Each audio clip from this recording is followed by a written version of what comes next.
¿Qué tal? Buenos días. Buenos días, profesor.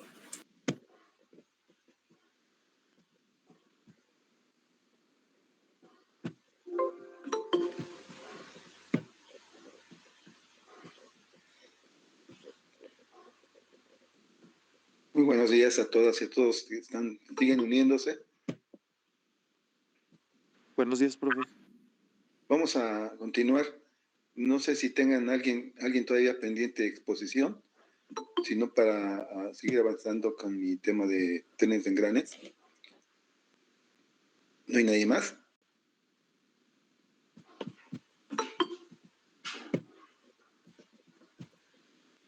¿Alguien que tenga algún problema que ya quiera presentar?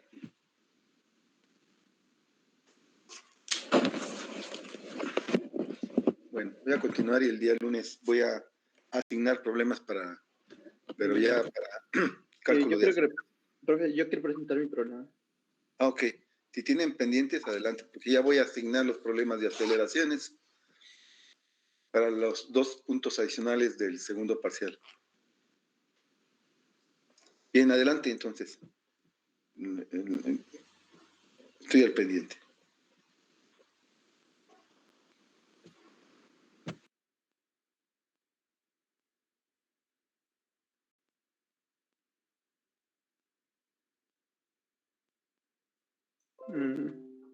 Ya está, ¿eh? Ya está presentando. Buenos compañeros, le voy a presentar mi problema. Me tocó este problema, el número 10. Creo que ya lo habían presentado anteriormente, pero de diferencia es que está en sentido de las manecillas del reloj. Por lo tanto, el diagrama, el triángulo de velocidades se va a ver un poco diferente. Lo primero que realicé fue medir las distancias faltantes que no se proporcionan en el dibujo mediante midiéndolas algunas con ángulos, sacando con teta y coseno. Lo siguiente fue sacar la velocidad de ese punto, ya que me proporciona la velocidad, y fue mediante la velocidad en el punto que me proporciona el problema por el radio de DAE. Al hacer esto, me salió que la velocidad en D es igual a 2.236 milímetros sobre segundo. Manejé milímetros, pero al último lo cambié a metros para que saliera el resultado. Por lo tanto, aquí sabemos que la velocidad es perpendicular debe ser perpendicular, por lo tanto lo saqué. Aquí los 27 grados eran los que los que me salían de aquí, de esta parte de DAE. Aquí, bueno, ocupé esta, que es la velocidad de D es igual a la velocidad de B, más la velocidad relativa de B vista desde. Por lo tanto, sé que la velocidad en A B debe de ser perpendicular, por lo tanto la velocidad de B me quedó perpendicular, me quedó a 0 grados, pero aún no sé cuál es su magnitud. Lo siguiente que realicé fue la velocidad de vista desde B. Como sé que es perpendicular, lo coloqué aquí. Estos 18 grados fueron los que me salieron de esta parte. Lo saqué mediante sus distancias que me proporcionó el problema. Lo siguiente fue ya trazar en el triángulo, trazar lo correspondiente a cómo me quedó inclinado la velocidad de D. Por lo tanto,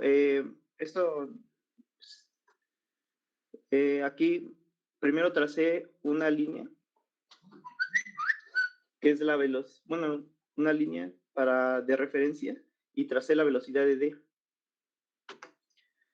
Lo siguiente fue la velocidad de B. como se encuentra a 0 grados, la tracé sobre la misma línea.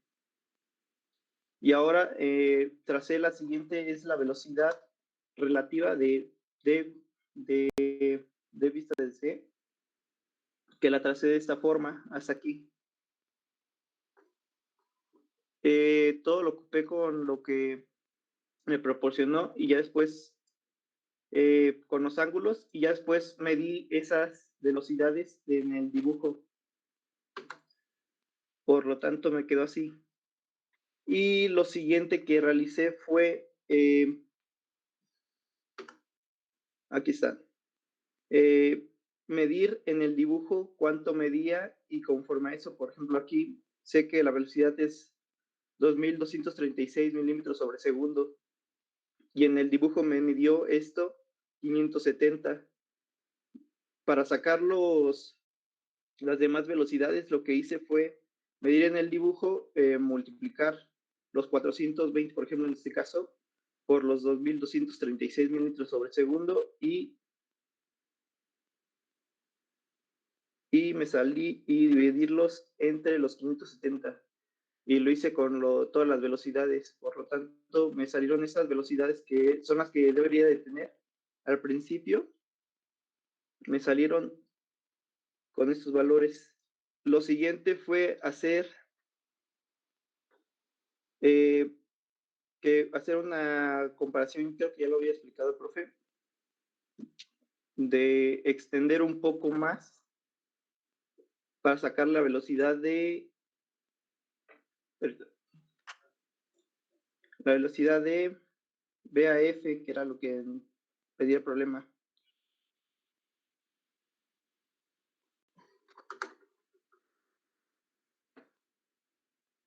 Por lo tanto, saqué que la velocidad B' por F', que está aquí, que se me olvidó más, por la B'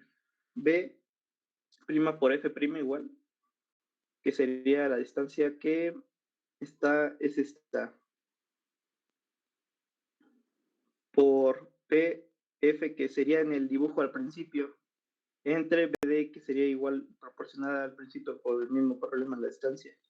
Por lo tanto, al hacer la multiplicación y división, me salió que la velocidad es esto, 1836.61 milímetros sobre segundo. Y al pasarlo a escala, esto sí lo pasé a escala, me salió esto, que sería esta distancia, yo la tracé, y ya solo lo último que me quedaba era trazar una línea de aquí hacia el centro, y después me di esa línea, hice el mismo procedimiento, lo multipliqué al principio por los 2236 y lo dividí entre los 570, y me salió que la velocidad en F debería ser de 2039.85 milímetros sobre segundo, que sería, ahí me faltó la conversión, pero sería igual a 2.039 metros sobre segundo. Y ya sería todo. A ver, no me borre Sí. el mecanismo. Así está modificado, ¿verdad? Aquí está el problema y yo lo tracé aquí con líneas de PowerPoint. Pero es la misma posición, ¿no? Sí, es la misma posición. No lo cambié. No, hice los trazos en una libreta y ya solo lo pasé a PowerPoint, todo. Pero todos los trazos están hechos, todos los trazos y cálculos están hechos de... Entonces la velocidad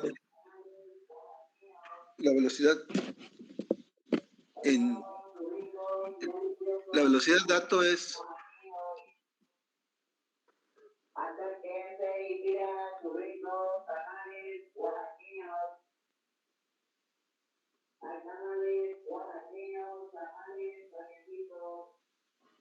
¿Qué punto nos dan de velocidad conocida? Solo me faltó marcarlo, pero aquí me lo dan. Ok. Entonces la velocidad de D es la conocida. La velocidad de D, es que sí, uno pone en los triángulos o polígonos las puntas de flecha. Sí, me faltaron.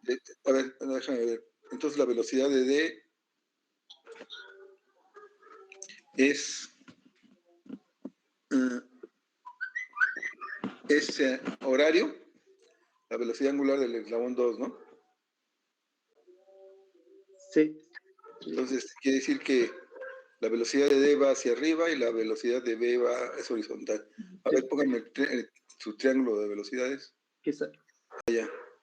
Entonces ahí la velocidad de D va hacia arriba. ¿Cuál es su origen? Es aquí en este punto. Ah, pero lo pone la velocidad de D hacia abajo. Sí. Entonces es antihorario el sentido de giro de 2, ¿no? A ver, sería... Estaba en sentido de las manecillas del reloj, creo que sí. Sí, sí, no. Lux.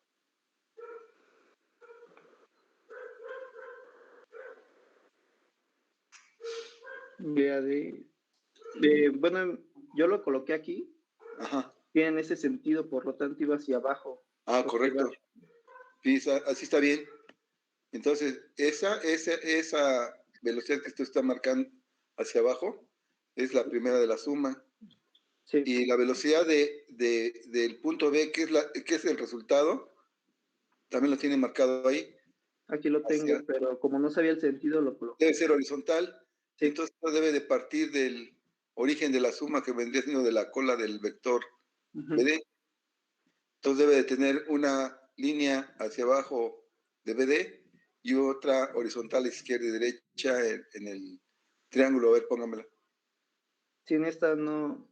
Entonces aquí la velocidad de D va hacia abajo, ¿está correcto? Y esa línea horizontal que tiene ahí representaría la dirección de la velocidad de B hacia la izquierda o hacia la derecha. En este punto. Ajá. Aquí lo coloqué al principio igual, que sería en el origen. Esa sería la línea, sí, de lo que hice. Luego, a continuación, hay que poner la dirección de la velocidad relativa. Entonces, la velocidad relativa, por lo que veo, ahí la tiene, correcto. Ahí está, esos tres diagramitas están correctos. Sí. Entonces, esa línea que también desconoce, con dos puntas, así es correcto como está representando, porque no sabe hacia dónde va. Debe ir hacia arriba, hacia abajo, pero esa línea con dos puntas debe de colocarla a continuación de la velocidad de D. Sí, Y ahí la tiene cerrada. Okay. Sí. Entonces, donde se intersecta con la línea horizontal, encuentra la velocidad de B, ahí ya la tiene.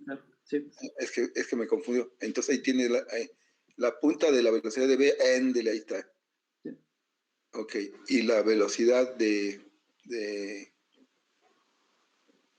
D va hacia abajo, la punta debe ir hacia abajo, y la relativa debe de ir en la punta de arriba, ahí arriba en la punta, sí. Aquí no está. pero más arriba. Sí, perdón, ahí relativa, ¿ve cómo me confundo? Aquí. Ok, entonces ese pedazo, ese triángulo de arriba sale sobrando, ¿no? Sí, Okay. Ya fue lo que tracé después. Sí, fue lo que me confundió, dije, ¿qué es lo que está pasando ahí? Y la velocidad de DF nada más era extender ese punto D que tiene ahí más hacia abajo.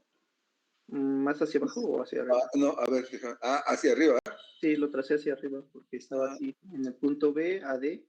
Es más arriba de... Perfecto, correcto, muy bien. Lo está entendiendo, muy bien. Entonces tienen que extenderlo y esa parte ya no la hizo, ¿verdad? Ya no extendió. Bueno, sí lo extendí hasta acá y de hecho lo medí en la libreta, lo medí, lo hice todo y después lo siguiente fue trazar desde el origen hacia ese punto que había extendido. Pero es más arriba, ¿no? Sí, en Esa línea que representa la velocidad relativa, más hacia arriba, ¿no? Sí. Correcto. Y luego trazar ese vector. Muy bien. Hacia el origen. Ok, nada más que coloque eso en su trabajo y lo sube, ¿no? Sí, ya, está bien, ya no necesita presentármelo nuevamente. Sí, okay. Es que me estaba confundiendo aquí esos trazos. Entonces, déjenme ponerle su presentación. Sí. Soy Chávez Ábalos. ¿Chávez Ábalos? Sí, Jesús. ¿Qué pasa aquí?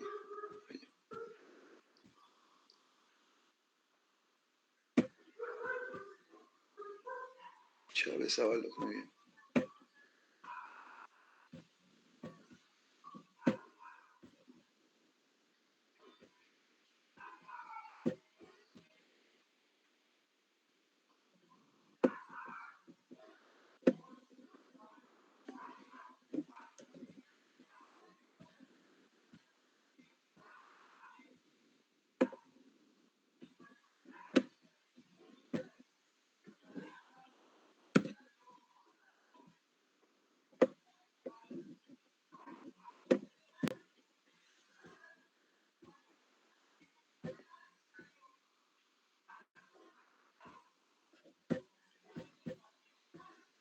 Ok, Chávez Ábalos ya tiene su calificación modificada. Sí, soy un profe.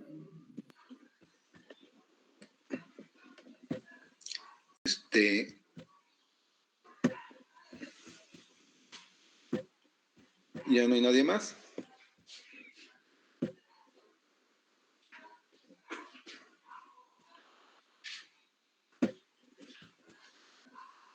Bueno, entonces voy a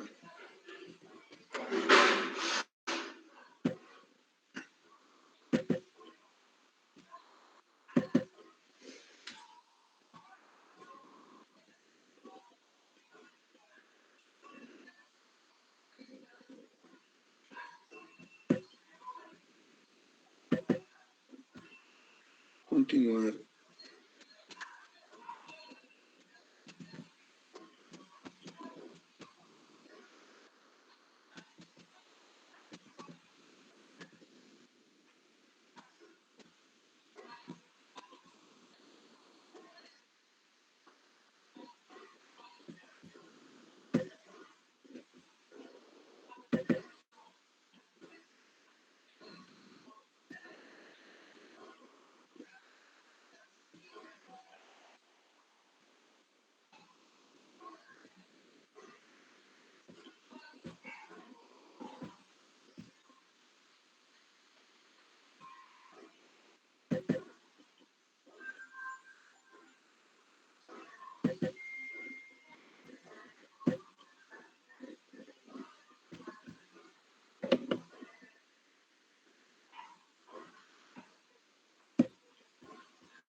Bien, estoy compartiéndoles mi pantalla.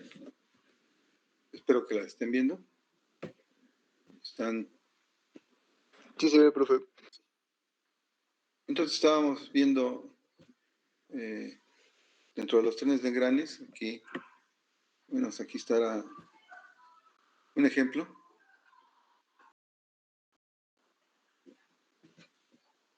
Donde nos piden calcular la velocidad del engrane de salida, una velocidad angular de entrada del eslabón 2, del piñón, ¿verdad? Que es el pequeño. En sentido antihorario, ya las revoluciones o velocidad angular ya no se da con omega, sino con la letra n minúscula, de 1200 RPM, no se transforma. Entonces, haciendo un análisis visual, ¿verdad? Porque así es el análisis visual para poder identificar, bueno, determinar el signo correcto. Vemos cómo gira 2 antihorario, 3 horario, 2 impulsor, 3 impulsado, o primero y último, 2 y 3 respectivamente. Y después, como es un tren compuesto, 3 comparte el mismo eje de rotación que 4, o la misma flecha, ¿verdad? Entonces 4 se convierte en impulsor, impulsa a 5, o 4 es el primero y 5 es el último, y así, ¿verdad? Sucesivamente hasta determinar que el sentido de giro es así, ¿verdad? El que estamos indicando.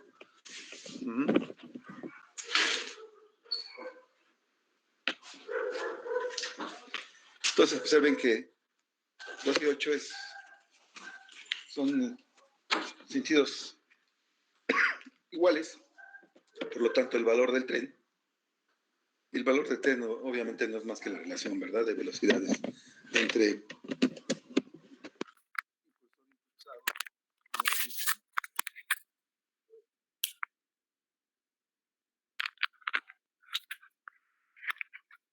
entonces tenemos esa relación de impulsados entre el primero y último. Entonces hacemos relación entre último y primero, N2 sobre N3, con las ecuaciones de relación entre RPMs y número de dientes. Y ponemos aquí que las revoluciones de 3 y 4 son las mismas, son iguales. N3, N4 y N5, último y primero, tenemos la misma relación, ¿verdad? N4 y N5. Entonces,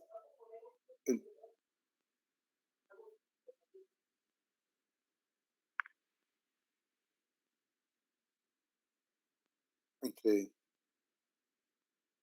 6 y 5, último y primero, impulsor impulsado. Luego se convierte 7 en impulsor porque comparte el mismo eje de rotación con 6. Impulsa 8. Tenemos aquí. Luego, para irnos desde el primero hasta el último, lo único que hacemos es relacionarlo, ¿verdad? De 8 a 2, de 2 a 8, donde 2 es ahora sí lo podemos decir como N2 es el primero y es el último en el sistema.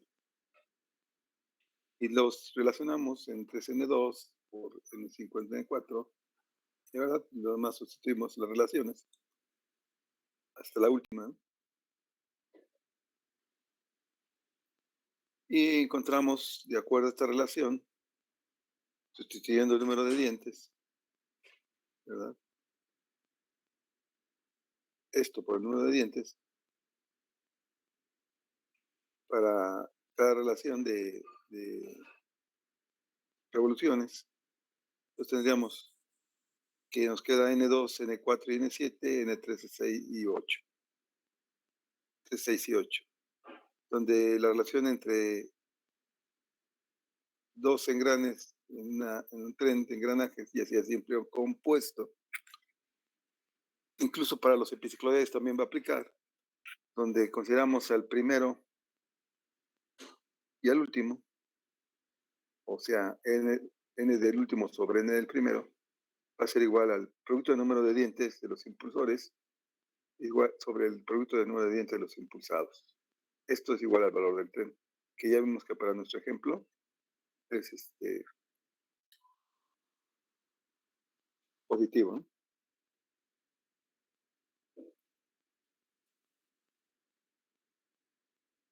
Nada más se sustituye los valores y el valor del tren es de 68, las revoluciones son 68, 18 RPMs.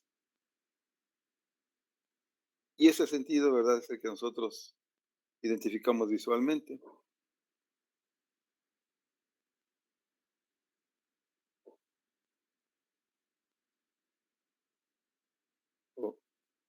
Aquí lo tenemos, ¿verdad?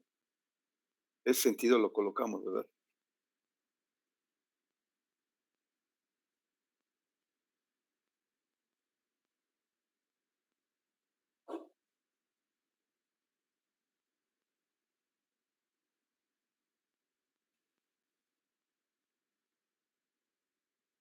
Entonces ahora sí vamos a aplicarlo en el siguiente ejercicio, ¿verdad?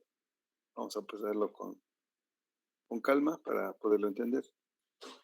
Tenemos dos rodillos A y B para el paso de metal.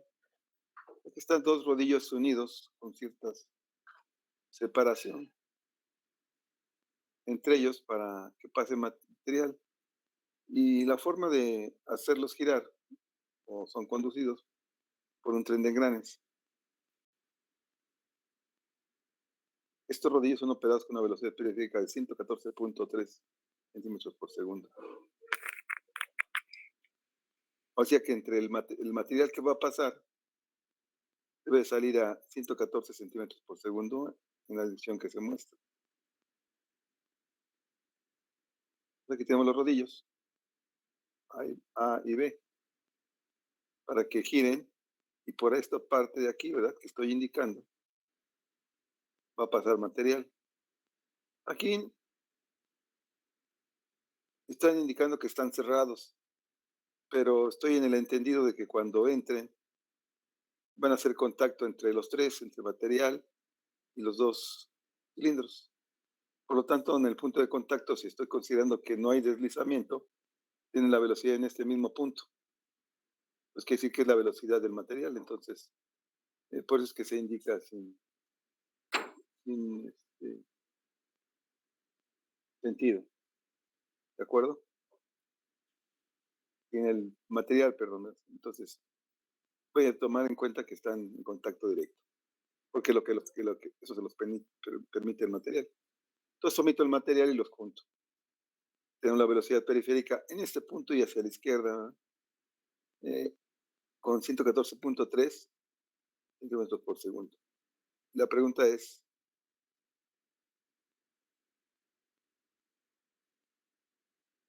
dice, determina la relación de velocidades N3 sobre N2. No, N3 sobre N4. La relación entre estos dos engranes. Para obtener la deseada en los rodillos.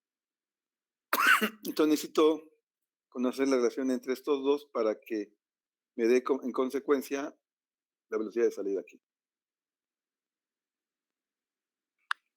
Y el inciso B, calcular la velocidad angular de entrada aquí del motor, del engrane 2. Entonces, como ustedes observarán en el dibujo, para comenzar, pues tenemos varios sistemas, varios elementos. Aquí tenemos el motor, donde entra conectado un engrane a este otro, ¿verdad? Y aquí podemos ver el seguimiento 2 a 3, 3 a 4, 4 comparte con 5, ya se convirtió en un tren compuesto, ¿verdad? 5 impulsa 6 y 6 con un eje de rotación impulsa a un sinfín helicoidal. Ya cambiamos. Estos son engranes rectos, ¿verdad? Por la forma en que se dibujan, ¿verdad? O pueden ser también helicoidales. No nos indican qué, nada más nos indican el número de dientes, pero la forma de calcularlos es similar en todos los casos. Aquí sí tiene que ser un engrane helicoidal, porque este es un gusano, o engrane sin fin, ¿verdad? Donde nos dicen que es un sinfín izquierdo, de triple cuerda.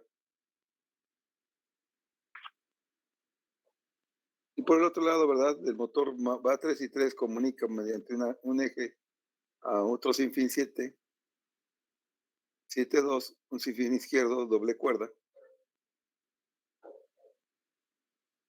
Y aquí es un sinfín izquierdo de triple cuerda. O sea que los dos son izquierdos. En algunos ejercicios son izquierdo y derecho. Este problema lo encontré, no recuerdo si en otro libro, pero muy semejante. Me lo ponen izquierdo y derecho.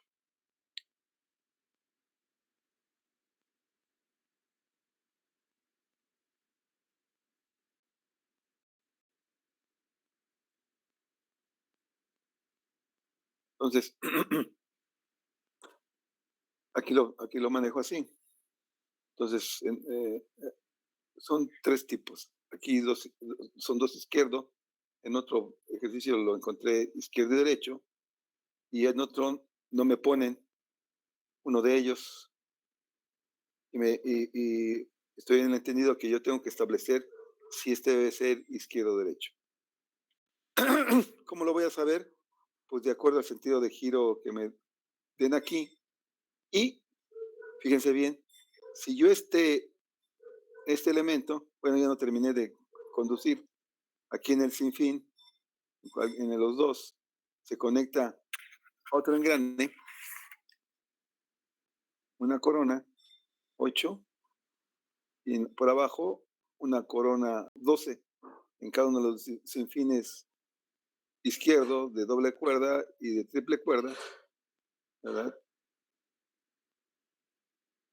Y conectados al mismo eje de rotación en las dos coronas, tenemos aquí este elemento que es el elemento 9 y el elemento 13. Tanto 9 como 13 no son ni sinfines, ni coronas, ni grandes rectos. Esos son dos catarinas. ¿Por qué son dos catarinas? Porque aquí yo veo que tiene cadenas para transmitir el movimiento hasta esta otra catarina, ¿verdad? Porque también están en contacto con la cadena, y al haber las catarinas están impulsando, ¿verdad? O giran, o son impulsadas por la cadena, y como están compartiendo el mismo eje, tanto la catarina 10 como la catarina 14, a los rodillos A y B, respectivamente, es como se genera el movimiento.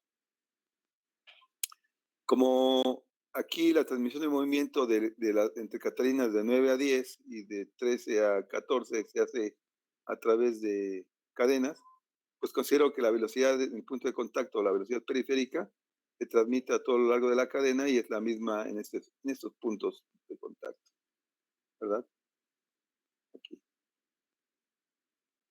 Entonces lo que se trata es de determinar eso que nos están pidiendo, la relación de velocidades entre 3 y 4 y la velocidad angular del motor.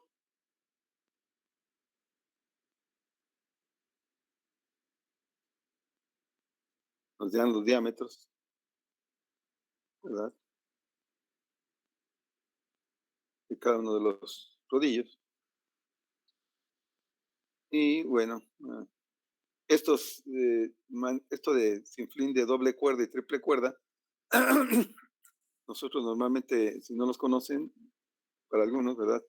Como cuando, no sé si ustedes hayan visto cuando se hacen las cuerdas, o sea, hay un espacio entre ellas, entonces la doble cuerda es hacer en esa cuerda una intermedia, algo así parecido a las roscas de los Gerber. No sé si han visto las taparroscas de los Gerber, son de doble cuerda, ¿verdad? Así son estos.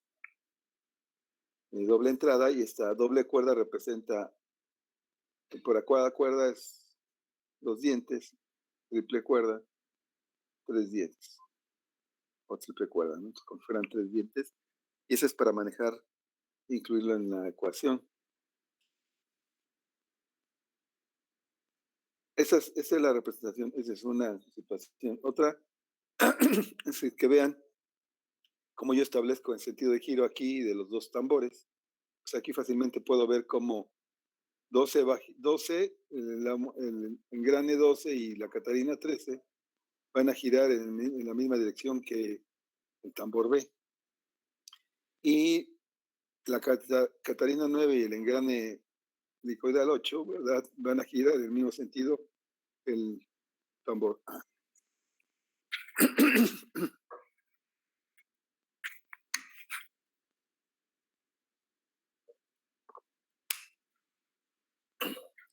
¿Está claro? ¿O hay alguna pregunta?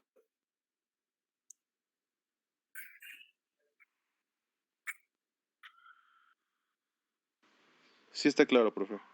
Bueno, si nadie tiene ninguna duda, vamos a continuar. Entonces vean que cuando yo veo que 4 y B giran en sentido horario y antihorario respectivamente, puedo ver que 8 gira horario y 12 gira antihorario. Lo curioso es que aquí ahora el eje de rotación de 7 con respecto al eje de rotación de estos 4 trenes, ¿verdad? Compuestos. No son 2, perdón, son 2 trenes compuestos. el eje de rotación de este sale de la pantalla y este es sobre otro plano totalmente diferente. Entonces quiere decir que son ejes cruzados, ¿verdad? En planos cruzados a 90 grados. Y aquí no puedo decir que este sea horario o antihorario. Lo mismo ocurre con el 11.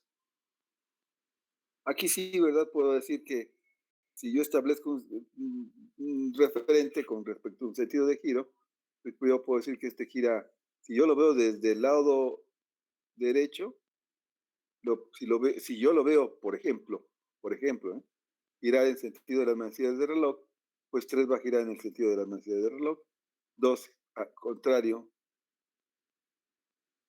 y 4 contrario, 5 contrario, 6 sentido de las manecillas del reloj, 3 en las manecillas del reloj, y ya cuando paso acá a 11,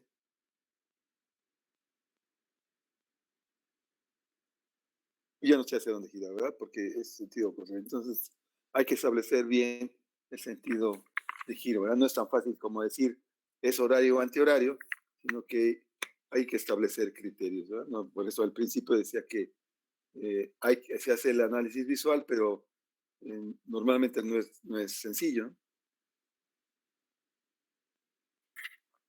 Y se presta a confusiones. ¿Por qué es así? Porque las necesidades muchas veces en los espacios, ¿verdad? Y en las posiciones donde se va a colocar este sistema mecánico,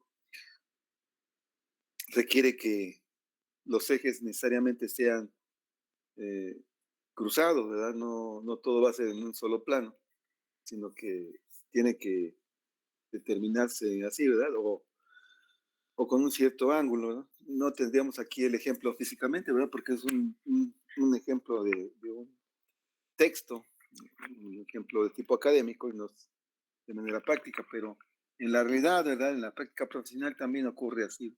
Esto es por necesidades de espacio y pues necesitamos colocar las máquinas, ya sea por la posición en la que va a trabajar, porque se tiene que abrir una compuerta para extraer material, qué sé yo, ¿verdad? Puedo yo inventar muchísimas cosas que me vienen a la mente en recuerdo a alguna maquinaria, ¿verdad? En las áreas donde estoy elaborando, donde los sistemas tienen que ser así, ¿verdad? Dentro de las máquinas o en el espacio de trabajo de la planta. Entonces, para poder hacer el análisis, pues vamos a hacer lo siguiente. Entonces, vean. Bueno, si ya no hay ninguna duda, vamos a empezar. Para comenzar, vean, voy a tomar como ejemplo esta parte de aquí que estoy señalando, del sinfín doble y el engrane Catarina que tenemos aquí, 12 y 3, que aplicaría lo mismo para acá. Entonces, ven aquí, tomé de un texto. También se puede hacer el análisis sin necesidad de esto, ¿verdad?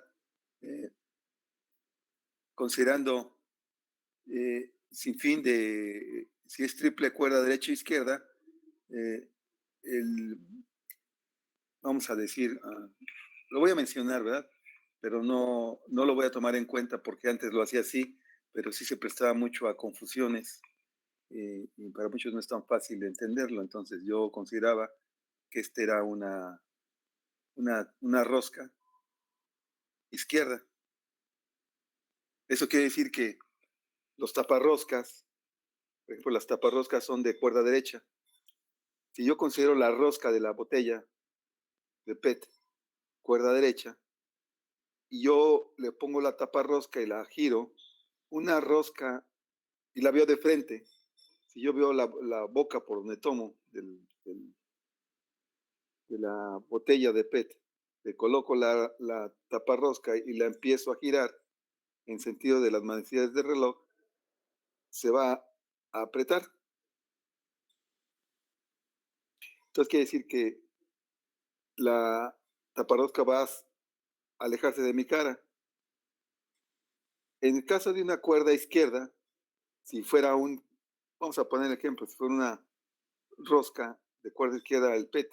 Al ponerle la rosca girada en sentido de la manecilla del reloj, en lugar de acercarse alejarse de mi cara, perdón, se iba a acercar, en lugar de cerrar, iba a abrir, o estaría abriendo. Entonces yo así es el ejemplo, y así es como se puede entender, ¿verdad? Poniendo aquí el movimiento de la tapa rosca, puedo generar una velocidad periférica para establecer el sentido de giro. Así lo hacía. Pero ya fuera de izquierda a derecha. Y ya con esto, pues yo establecería cómo giran estos. Pero bueno, después encontré en un texto esta referencia a la cual me voy a referir. Para esto es importante la posición del helicoidal, del sinfín, y si la corona o el engrane, pues vamos a decir, el engrane está arriba o está abajo. Aquí está arriba y está abajo. Entonces vamos a ver en esta tabla, ¿verdad? Digo, vamos. Hice la referencia de cómo lo hacía antes, después encontré aquí esta información en un texto y también se puede hacer, es más fácil porque aquí está, vamos a decir que está tabulado, puedo yo entenderlo. Entonces vamos a buscar en la parte, vamos a hacerlo en la parte como un ejemplo, ¿verdad?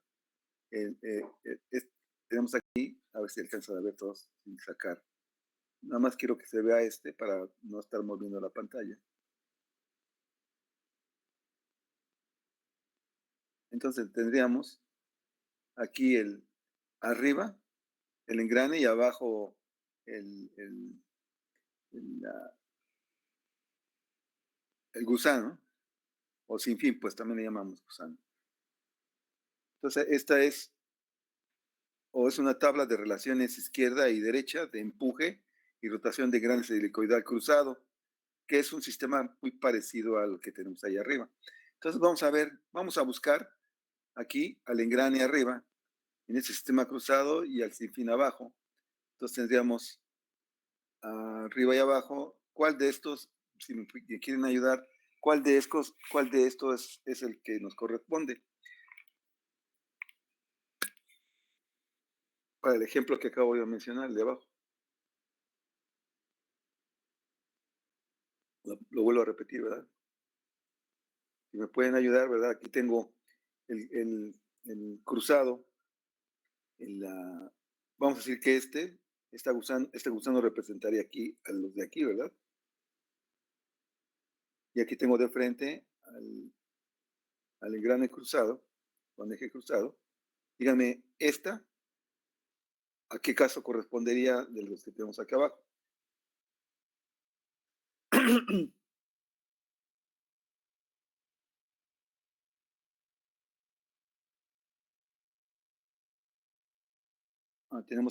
Pero me falta el sentido de giro.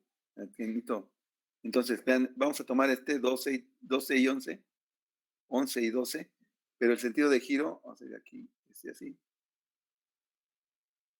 El tambor B gira en sentido antihorario, por lo tanto 12 girará en sentido antihorario también. Entonces vamos a buscar uno donde el engrane de arriba gira en sentido antihorario. ¿Me pueden ayudar y decirme para cuál de estos casos, 2, 4, 6, 8 casos, es equivalente en nuestro sistema? El último, ¿no? ¿Cuál es el último para usted? De la segunda fila. De la segunda fila. Ok. A ver, permítame un segundo. Bueno. Dígame. ¿Perdón? ¿Quién? Sí. Sí, dígame. Sí. A ver, permítame un segundo.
Continuamos, disculpen. Entonces, este es el último. Efectivamente, ¿verdad? Es el último porque es izquierdo. Y entonces, de acuerdo con esto, si el sentido de giro que me está marcando es antihorario, entonces en la parte de abajo tendría que ser así como lo estamos ubicando, ¿verdad? Y esta flecha en azul que yo coloqué, las flechas en azul, todas las flechas en azules yo las coloqué adicionalmente en el texto para podernos guiar. Entonces vámonos en la parte que tenemos abajo. Entonces dijimos que era del lado derecho, viéndolo de este lado de perfil. Vean cómo estoy indicando el sentido de giro y con la flecha hacia abajo. Entonces, tendríamos en nuestro sentido antihorario, ¿verdad? Y con la flecha hacia abajo. Si yo digo que es la flecha hacia abajo, entonces quiere decir que estarán de acuerdo conmigo que este es el sentido correcto, ¿no? Que es el que estoy marcando aquí. Si este es el sentido antihorario, entonces este gira tal como estoy indicando acá. ¿Sí quedó claro? Sí, profe. Es como yo les decía, ¿verdad? Esta flecha yo antes la ponía porque era cuerda izquierda. Entonces quiere decir que si yo giraba la taparrosca izquierda, en lugar de alejarse de mi cara, se acercaba. Pero bueno, es más fácil. Después ya vi que es más fácil ya con esta tabulación. Si yo lo hago para el caso de arriba, vean, el caso de arriba, ahora el sifín está arriba y el engrane de abajo gira en sentido horario. Arriba y horario. Para nuestro caso, es un hecho que debe estar en el izquierdo. ¿Cuál de estos cuatro es el que corresponde?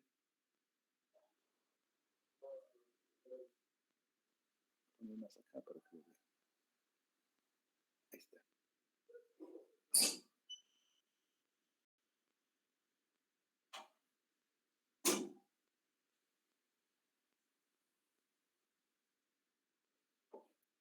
Pues nada más hay dos, ¿verdad?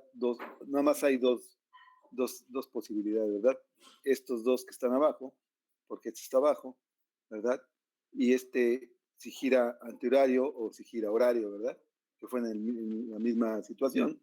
Si está girando en sentido antihorario, en sentido horario, y este sentido horario, que lo coloco acá, pues ¿cuál de estos dos casos corresponde?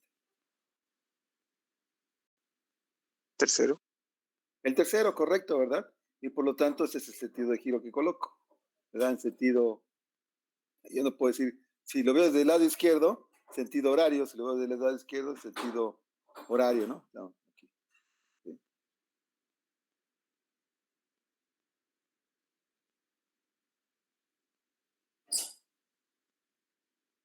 ¿Sí? ¿De acuerdo? Es así, ¿no? Nada más que lo puse girado del otro lado, pero es lo mismo, ¿no? ¿Sí? ¿Correcto? ¿Sí no se confunden?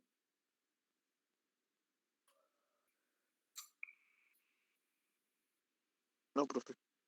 Correcto. Entonces, ya lo tenemos ahí.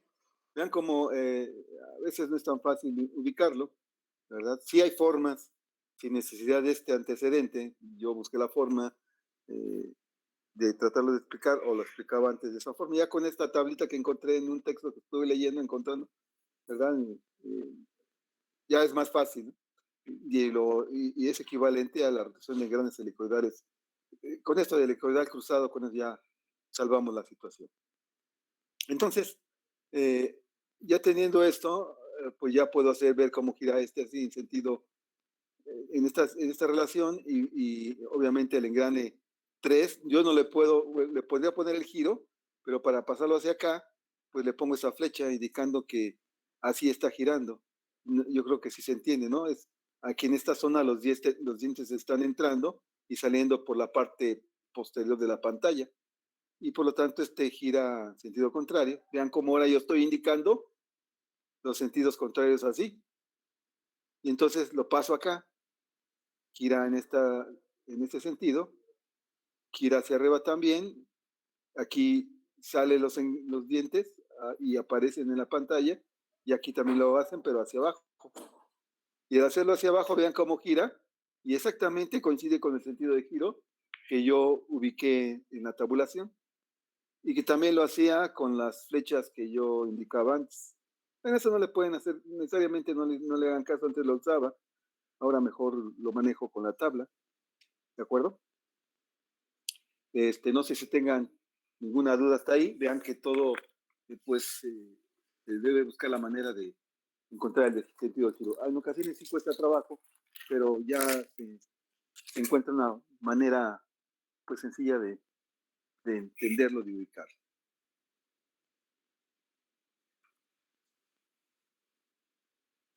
Eso es, yo creo que lo más difícil en los trenes de engranes, en los trenes de engranes ordinarios, ¿verdad? Porque hay sistemas muy sencillos, ejemplos muy sencillos. Normalmente dicen los muchachos, bueno, pues ustedes, compañeros, que son sencillos, pero cuando nos ponemos en estas situaciones, pues se generan algunas complicaciones en el sentido de entender los giros. Pero bueno, ya quedó resuelto esto y si no hay ninguna duda, pues podemos continuar.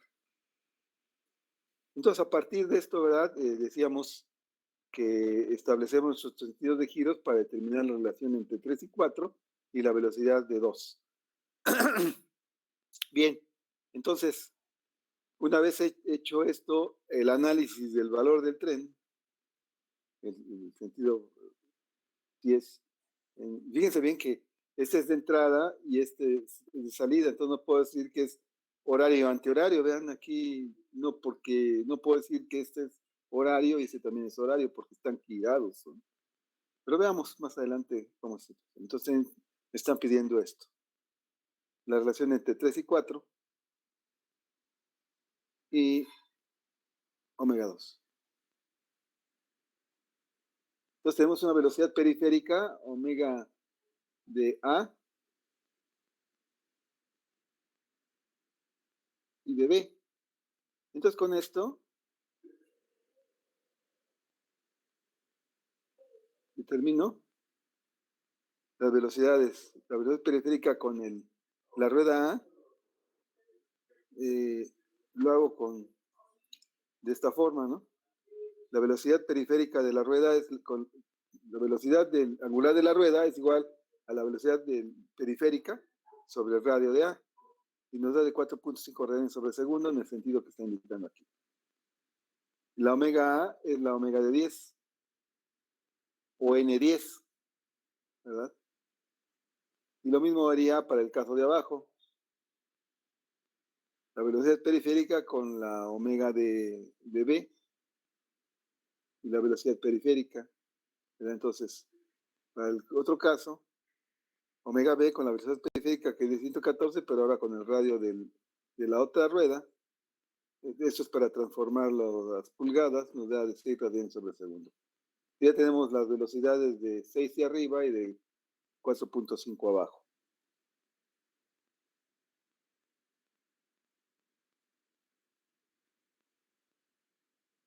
Vamos a tomar dos trenes, del 3 al 10 y del 4 al 14. ¿Por qué del 3 al 10 y del 4 al 14? Porque aquí tenemos, vamos a decir, el 10, comenzamos con este, porque ya tenemos las revoluciones de estos dos engranes, que fueron las que calculamos aquí, ¿no? De B y de A. De B y de A, que son las revoluciones de 10 y de 13. Entonces, 10 es el primero, es impulsor de 9, después 8 impulsa 7 y 7 es la mismo giro después. Por eso es que es de 3 a 10 y el otro es de 14 a 6. ¿Verdad? Ah, no, de 4 a 14, perdón. A ver qué estoy haciendo.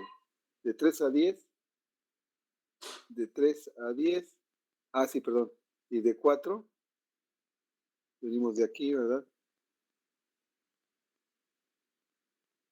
Aquí tendríamos 4 a 5, 5 a 6, 6 es 11, 11 a 12, 11 a 12 y de 13 a 14. Ok, perfecto. Así es. 14 impulsa a 13, 12 a 11, 11 es el mismo de 6, 6 impulsa 5 y 5 es 4. De 4 a 14, correcto, ya. Y de 4 a 14. Y ahora nada más aplicamos la ecuación que habíamos hecho en el primer ejercicio sencillo, ¿verdad? En el primer ejercicio sencillo,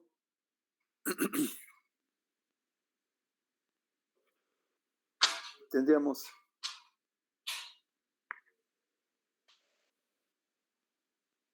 de 3 a 10 sería impulsores, número de dientes de impulsores sobre impulsados.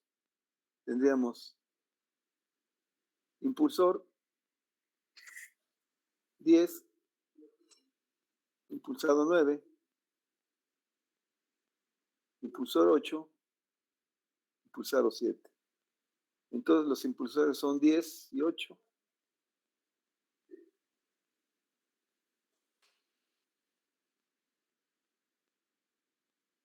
De 3 a 10. De 3 a 10. Entonces tendríamos esta relación. Número de dientes impulsados, nada más tenemos a 7 y a 9. Entonces tendríamos impulsor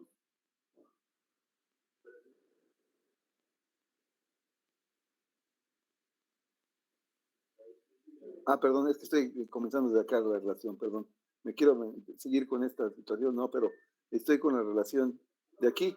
Entonces este es el primero, pero realmente quien impulsa es el 7, ¿no? Porque estoy en la relación de 3, 4. Entonces comienzo con este. Impulsor 7, impulsado 8. Impulsor 9, perdón, impulsor 9, impulsado 10. Entonces,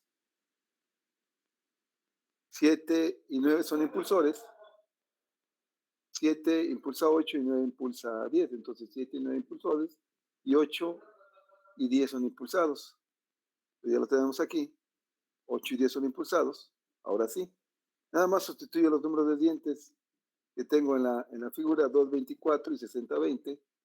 ¿Verdad? 2 y 24, 60 y 20 de los impulsados.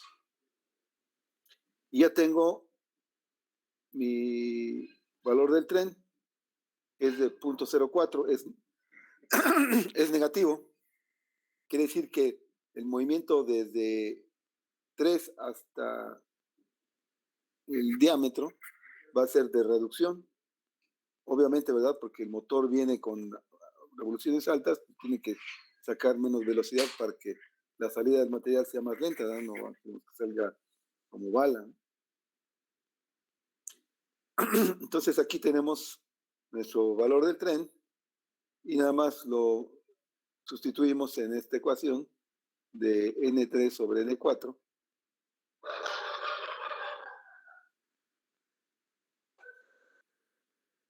Y despejo a N3. Me da 112.5 RPM. Lo mismo hago con la otra relación de tren, ¿verdad? Entonces, ahora lo hago para este. Entonces comienzo ahora con este. Este es el primero, pero realmente el impulsor, este tiene las mismas relaciones que 5, porque están compartiendo el mismo efecto. Entonces, 5 impulsa, 6 es impulsado, 11 impulsa, 12 es el impulsado, 3 impulsa, 14 es el impulsado, entonces 5, 11 y 3. 5, aquí lo tengo, 11 y 3. Y los otros son los impulsados 6, 2 y 14. 6 impulsado, 2 impulsado y 14 impulsado. Y ya sustituyo igual los números de dientes, ¿verdad? De todos, y me da el valor del tren de 0.375, ¿no? Que es prácticamente el mismo, ¿no? 0.04 con 0.04, con aproximación. N4 me da una relación de 160 RPM al despejarlo. La relación de 112 entre 160 es de 0.7, es menor a 1, quiere decir que es valor del tren y es reducido. Si llevo la relación para N2, entre N2 y N3 sobre N2, como el sentido de giro entre ambos tiene que ser negativo, ¿verdad? Este ya no le puse la flecha, pero tiene que ir hacia arriba, estos dos deben de ir al sentido contrario. Entonces,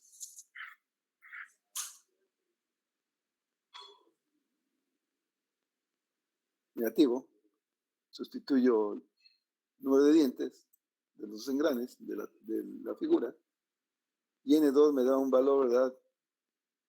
Al despejar a N2, me da un valor de menos 202.5 RPM. Cuando lo hago entre 2 y 4, la relación me da positiva, ¿verdad? Porque si yo veo el sentido de giro de 4, este baja y este sube, entonces entre 2 y 4 el valor de tren es positiva, ¿no?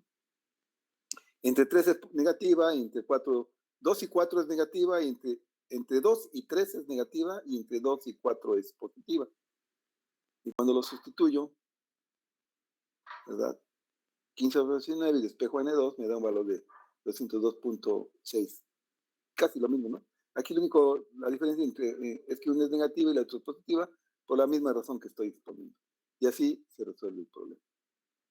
¿Alguna pregunta? No, profe. ¿Está claro? Por ahora yo creo que sí. Ok. Sí, está bien. Aunque esto no va a ser motivo de evaluación, pues probablemente lo pudiesen ustedes necesitar, ¿verdad? Uno nunca sabe si en las próximas materias o en la vida profesional, porque también esto sirve para esto, pues les va a servir. Pero ya saben que esto existe y dónde lo pueden encontrar. De cualquier forma, yo les voy a compartir ya nada más que termine el archivo, ¿verdad? Toda la información, el paquete completo, para que lo tengan a su disposición, ¿no? Esto, aunque está en libros, pues nada más hay información que yo fui recabando y no está exactamente como en los libros, ¿no? Sino tiene cosas adicionales. Bien, jóvenes, les agradezco mucho su atención. Por el día de hoy es todo. Gracias por haberse conectado. Nos vemos en la siguiente sesión para continuar con el tema de trenes. Hasta luego y que tengan un excelente fin de semana. Gracias, Gracias, profesor. profe. Igualmente, Gracias, profesor. Hasta luego. Buen fin. Muchas gracias. Igualmente, gracias a todos y a todas.